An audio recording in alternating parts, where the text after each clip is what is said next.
My dad branded me heartless for refusing his new family my inherited childhood home, so I changed the locks after the honeymoon, reclaimed my peace.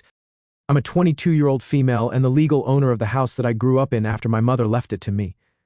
I inherited this house from her when she passed away last year at the age of 47 from a stroke. It was sudden, but I've made my peace with it now. My parents got divorced when I was 7 years old and had joint custody of me, so I'd spend half the month with my dad and the other half with my mother. I'd have to say I was a lot closer to my mother because she'd just get me, and my dad, a 50-year-old male, was always a little too busy for me. I felt like I never had his full attention because it was either work or women for him. I don't think he ever treated me as a priority as such, but I was okay with it as long as I had Mom. A couple of years back, right after I turned 18 and started college, my dad decided to move to Houston for work, so we started seeing less of each other, and we'd only meet around the holidays. 2 years ago, he brought along his girlfriend at the time, Julia, a 38-year-old female, with him to celebrate Christmas with us. She also brought her 2 daughters, an 18-year-old female and a 16-year-old female, from her previous relationship with her high school boyfriend. They'd never been married, but they had broken up about 7 years prior to when she started seeing my dad. That was quite a surprise for us because my father had never brought any girlfriends with him to family dinners, but we gave Julia and her kids the warmest welcome we possibly could and did our best to make her feel comfortable around us. It was an evening well spent, and I'd say that all of us got along really well at the time. Even after that, whenever I talked to my dad on the phone, Julia would also say hi and be really sweet to me. Her kids were kind of shy and introverted, so they mostly kept to themselves, but overall, we had a good relationship. After my mother passed away, I found out that she'd left the house to me. Thankfully, for some reason, my mother had divided all her assets in the will around my 18th birthday because she always liked to think ahead, even in morbid situations like these. Anyway, since I'd just graduated, I decided to move in and find a job that wouldn't require me to move out anytime soon. I wanted to spend the next couple of years in my childhood home just because it was my place of comfort. My father wasn't too pleased with my mom's decision, and he made sure I knew about it. After he found out about the will, he and Julia had been very sweet and supportive around the time of the funeral, but my dad had been a little morose when he realized he wasn't getting the house back. This house was the one that my parents had purchased together back when they first got married, but my mother took over during the divorce. It was a fair deal because he got out of paying alimony, even though my mother had given up her career to stay home and raise me so that my dad could focus on his job. So, I believe that my mother taking the house and the settlement and letting my dad go without alimony was completely fair. She worked her way up afterwards with a little help from her parents and even made sure that I never felt sidelined or unimportant. She did both jobs well, and I didn't think it was fair for my dad to be annoyed that he didn't get the house back. He didn't talk about it much, but I could sense from his behavior that he wasn't pleased with that. I didn't care at the time because I was still grieving my mother, and my dad being annoyed at her will was the least of my worries. She'd left all her wedding jewelry to him and all the gifts he'd given her as well, so that should have been enough for him. He went back to Houston with Julia a few weeks after the funeral, and since then, I've been living on my own here. However, about 6 months ago, my dad told me that he was now engaged to Julia, and he wanted to get married where his home was, so he was coming back here for the weeks leading up to the wedding. Because staying in a hotel when there was a house with enough spare rooms just didn't make sense. Their daughters were also homeschooled, so they wouldn't have a problem with schools either. I agreed with him, so I agreed to let them all move into my house and stay with me before the wedding for a couple of reasons. I was sick of living on my own, and I did get along well with Julia, so I didn't think there was anything wrong with letting them live with me. My dad had also promised to split all the bills with me while they were living here, which meant that I didn't have to worry about overspending on that either. And so, they moved in here with me about a month ago and have been staying here since then. It was nice having them here. And I felt a lot less lonely than I used to earlier when I was living by myself. I believed that I could get used to this. I was even dreading the day they would all leave and go back to their normal lives because that would mean I'd have to resume my normal life by myself as well. But then, 2 weeks ago, 3 days before the wedding, my dad sat me down and asked me if I'd be willing to let them all move back here permanently. I didn't see that coming at all, but he explained that he'd come back here to make me feel a little more comfortable with the idea of being part of a family and living with them, since he didn't like the idea of me living all alone in this house. He planned to ease me into it, and now that he felt I was getting along well, he wanted to know if I'd be willing to turn this into a permanent thing. I wanted to say yes immediately, but then his behavior when he learned that he wasn't getting the house back kind of threw me off. As much as I would have loved to make it a permanent arrangement, I didn't think it was such a good idea so soon, and I didn't want to make the mistake of acting on my emotions. I knew that this was the only logical solution to my overwhelming feelings of loneliness, but that didn't mean I absolutely had to let them all move in here with me, and it had just been a month they'd been living here, so as much as I wanted to say yes, I ended up telling him that I needed some time to think. It was a gut feeling, but I just knew for some reason that it would be in my best interest to give this some time and not make a rash decision. I kept my personal feelings aside and told him that I'd inform him about my decision after the wedding. He looked annoyed but didn't push it.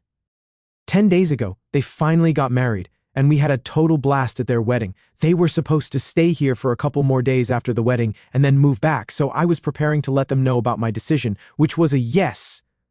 But before I could get to that, all of them took off on their honeymoon without even telling me about it. 2 days after their wedding, I woke up to find myself completely on my own, and they'd all left, but a lot of their belongings were still at my house. So I decided to make some calls, but nobody responded for quite a while, and I continued to panic about it. I'd planned on telling them about my decision that day itself, but I couldn't even reach them for hours. Finally, around noon, Julia got back to me and informed me very casually that they'd all left for their honeymoon and wouldn't be back for a week. I was stunned, because I'd obviously expected them to at least tell me about their plans before just taking off, if not include me. I was offended that they didn't ask me, but I didn't want to be petty. So I started off by asking her why nobody had told me about any of this, and she gave me a lame excuse, saying that they'd forgotten to inform me but told me not to because they'd be back soon. I tried to explain to her that that wasn't the point at all, and my problem was that they just left without a word or even a goodbye, and that was rude to them. I said that I wanted to speak to my dad, but that's when her tone changed, and she said that my dad was busy and didn't have the time to speak to me. I still tried to keep my cool and told her to let me know whenever he had time so I could get in touch with him directly, and I said it politely, but she turned on me, and all of a sudden she'd gone from this sweet person to a really snarky and mean stepmom. She told me that my dad was going to be busy for the next couple of days and asked me not to bother them, even though it wasn't necessary at all because I hadn't brought it up. She went on to tell me that there was no need for me to act so hysterically just because I'd been left behind, and felt the need to remind me that I wasn't a child anymore. My dad had a new family now, so I needed to make my peace with it, and by the time they came back home, she wanted me to get over myself and get the house clean for them. Now, I don't know who she thought she was talking to, but she sure as hell wasn't going to be talking to me like that. She hung up right after saying that, and my anger was literally out of the roof. I decided not to call my dad after that, and thanked the universe for not letting me agree to his suggestion before I'd seen this side of his new wife. There was no way in hell that they were living with me anymore, so I personally packed all their belongings up as haphazardly and badly as I could, stuffed them in a couple of cardboard boxes, and left them in the yard for them to find whenever they chose to come back. I didn't care what became of those things because they didn't belong to me, and neither did they belong inside a house that was mine. After that, it was life as usual for me, and I tried not to think about the betrayal that I'd felt because of what my dad had done for no real reason. Yesterday, they finally came back from their honeymoon, and luckily, I was at work when they found all their stuff in the yard. I'd also changed the locks on the door in the meantime, so they couldn't get in either. My dad was extremely pissed off when he contacted me about it. He told me that I was being a brat and overreacting because to them, deserting me at home without notice is not something worth getting mad over, and they did nothing wrong. I just told them to take their boxes and leave, and if I saw them on my property when I came back home, I'd call the police. He cussed at me and then hung up, but I had to get back to work and couldn't waste my time worrying about that. When I got home after work, I noticed that they'd taken their things and left, and I thought that this was the end of it. But the most annoying bit was yet to come because around midnight my dad called me up and told me that Julia had something to say to me. She told me that she was sorry about the way she spoke to me and that she took it all back. She'd love to have a second shot at making amends with me, and she didn't want to be on bad terms with me over something so petty. I told her to shut the hell up and leave me alone because I didn't need her fake apologies.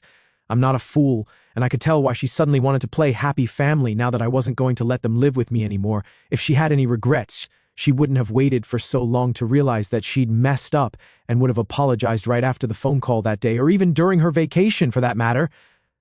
I'm sure my dad isn't sorry either, but when he realized that I wasn't going to forgive them, he decided to go all sentimental on me and told me that I was being heartless by not allowing them to live with me.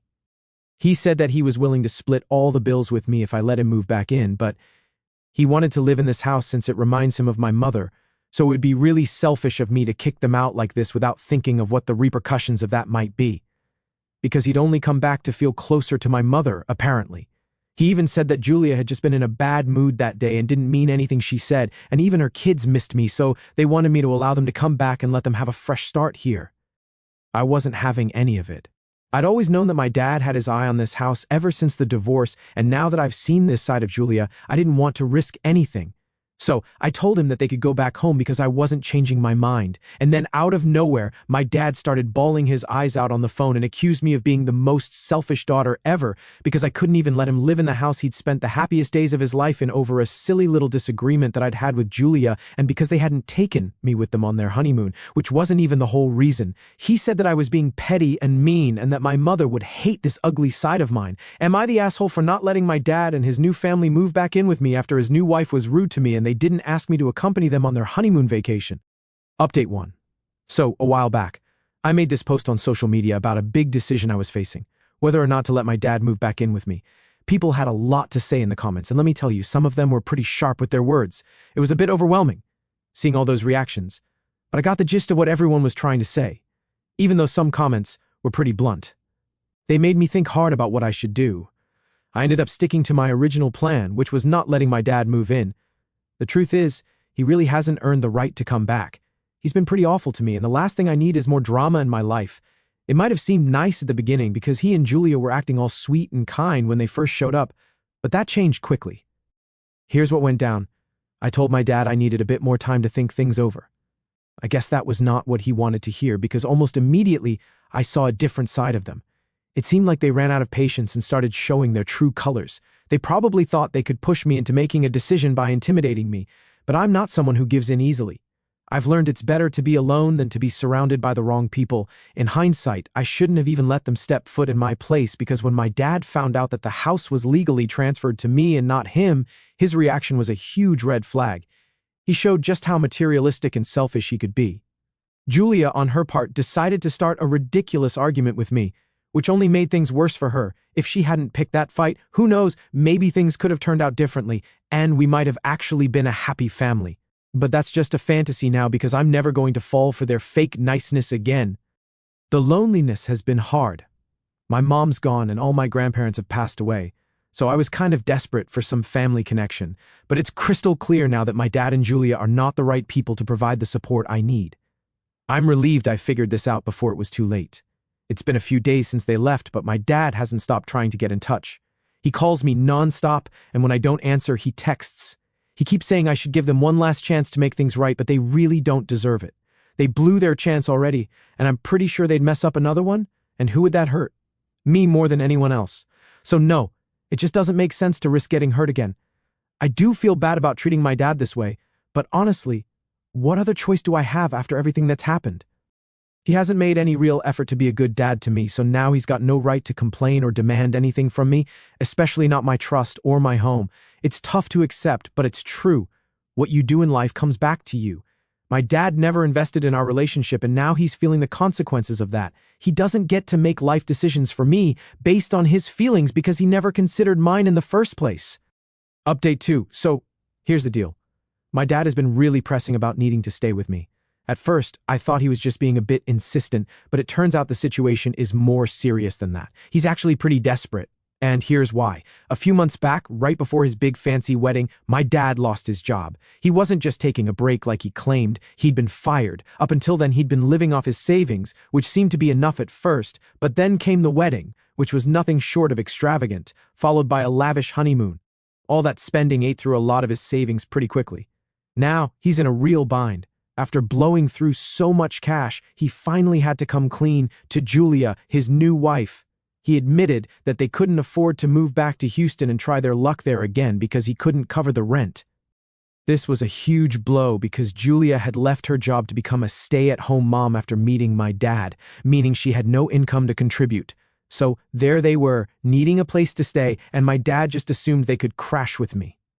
Julia, who was in the dark about their financial mess until recently, felt really bad when she found out and even apologized to me. That apology made me realize that Julia's regrets about her past behavior weren't sincere. She was as fake as they come, but I guess she matches my dad's choices in life. Anyway, today, my dad got in touch, asking if they could move in with me for just a couple of days until he finds a decent job that pays well enough for them to move out on their own. I told him straight up, no way. They've been nothing but mean to me, and I don't need that kind of negativity in my life. He's an adult, he should have been more responsible. If you don't have a steady job, you shouldn't be splurging on a high-end wedding and an even pricier honeymoon. I get the urge to show off and appear wealthy, but that's something you can only pull off if you actually have the financial backing, not when you have a family to support, including a wife who's not working and 2 teenage stepdaughters. He knew his responsibilities, but chose to ignore them, and that's definitely not my fault. I refuse to feel guilty for putting my own well-being first. They can sort out their issues on their own because none of this is my problem anymore. I texted him back and shared these thoughts, trying to be polite because I didn't want to come off as mocking his predicament, but as expected, he took my words the wrong way. He accused me of mocking his situation and warned me that I'd suffer for how I was treating him. I didn't know what to say to that, so I chose not to respond at all. At this point, whatever I say, he's going to twist it around and blame me, so it's better to just stay silent and let him stew in his own problems. It's hardly my responsibility to bail him out of the consequences of his actions. He's made his bed, and now he has to lie in it. It's tough, but I've got my own life to manage without getting dragged into his mess. Update 3. My dad decided to leave the city today, but why would he ever leave without letting me know what a huge letdown I am as a daughter? He could have left silently, but he is who he is, and so is his wife, so they chose to make a whole thing of it. I last spoke to him about 3 weeks ago, but I didn't check up on him after that, and neither did he bother to reach out to me. But today, he and Julia both sent me texts, saying that they were delighted to inform me that Julia's ex-boyfriend had decided to sponsor their trip back home, and was even going to let them all back because he'd suddenly realized that he needed to see his daughters too. Julia had full custody of her daughters, and her ex did pay child support, but he was always a little too busy to make time for his kids. He'd waited long enough for Julia and my dad to sort their situation out on their own. But when he realized that they were useless, he offered to clean up their mess himself, which is great for his daughters, I guess. At least some dads do step up, even if it's too late. They didn't tell me all of this, but I know this could have been the only possible explanation because they did post a picture of their daughters a couple of hours ago, captioning it with Lucky Charms and the 4-leaf clover sticker. So, I'm smart enough to know what the real story behind Julia's ex's sudden epiphany might be and why he's funding their trip back home. I don't understand why exactly he'd sponsor all their flight tickets, but I think Julia's manipulation and stubbornness might have had something to do with that. I know for sure she does have that streak. I've seen it firsthand in the past. I don't know exactly what went down, but I'm just relieved that they're leaving, and this is the last I have to see of them. I've also realized how easy I had it after I went through some stories that people shared here about their crazy families. Rest assured, my dad is a little too worried about his reputation to even try and harm me in any way whatsoever because he knows I'm not going to hesitate in calling the cops on him, even if he does. I have enough training to know how to defend myself, so there's no need for me to worry, and now that they're leaving, they're even less of a reason for me to even think about them at all. So, yay for me, I guess. I still do feel a little lonely sometimes, but instead of moping about it, I now go to my friends instead because I think that's a better route to take when it comes to things like these. I completely shut everyone out after my mom passed away, and I hadn't even realized how alone I'd become until I read the comments here. It's going to take a while, but I'm going to try and make the best of my life now because I do have a stable job, I make a decent income, and I have my own house, which is not something a lot of people my age have. And I'm really grateful to my mom for it. I have great friends who care about me, and honestly, what more does a person need? And if I get into trouble again, I'll just come back here, and I'm sure the wonderful people of Reddit are going to bail me out once again. Update 4, hey everyone. So, here's the latest scoop from my end. Life's taken a pretty sweet turn since my last update. After all the drama with my dad and Julia pieced out, my house and I have found our chill again. It's been a journey getting here, but man, it feels good to finally have my space back to myself just the way I like it. Since they left, I've been on a bit of a home makeover spree. I've been hitting up all the home decor sales and Pinterest like a boss, turning each room into my own little oasis. It's been super therapeutic, honestly, swapping out old memories with new vibes, painting walls, throwing out old furniture that just didn't feel like me anymore. It's been a project, but so worth it. Each room now pops with colors that make me smile. And I've got chill zones for reading, a dope setup for my work-from-home days, and even started a little balcony garden. Work's been banging too. What started as a job to pay the bills is turning out to be a pretty awesome career path. I've taken on some new projects that are both challenging and rewarding, and my colleagues, they're like the fam I chose. We've got each other's backs, and it's made all the difference. Honestly, work has become more than just a paycheck. It's where I feel valued and seen. And guess what? There's a new guy in the picture. We started out as work pals, sharing coffees and deadline stresses, but lately it's turned into dinners out and movie nights. He's been amazing through all the past drama, super supportive and never pushy. We're keeping it light and fun, seeing where things go, but it's nice to have someone who gets me and respects the life I've built for myself. Talking about Dad, things are, well, as good as they can be, I guess. We're not exactly chatting every day, but we've settled into this groove of checking in now and then. He's back in Houston doing his thing, and we keep it mostly light, holiday plans, how everyone's doing that kind of stuff. It's weird but peaceful in a way. Knowing we're both just living our lives without the heavy stuff for a bit, reflecting on everything that's gone down, I've learned a ton about who I am and what I stand for. Setting boundaries, that's been a big one for me. I've gotten better at saying no and not feeling crappy about it, and realizing that it's okay to look out for me. Plus, the whole experience has shown me just how much strength I've got, kind of like what my mom must have had going through her own stuff back in the day. I've also gotten way better at reaching out when I feel the lonely bug biting.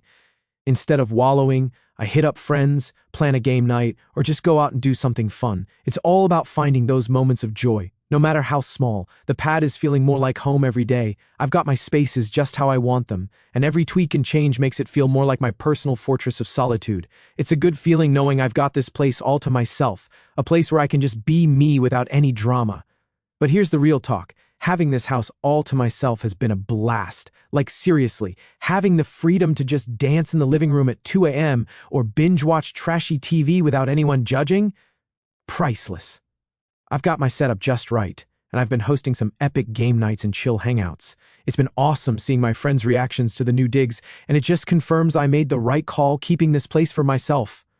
So yeah, I'm just taking life one day at a time, enjoying the calm after the storm.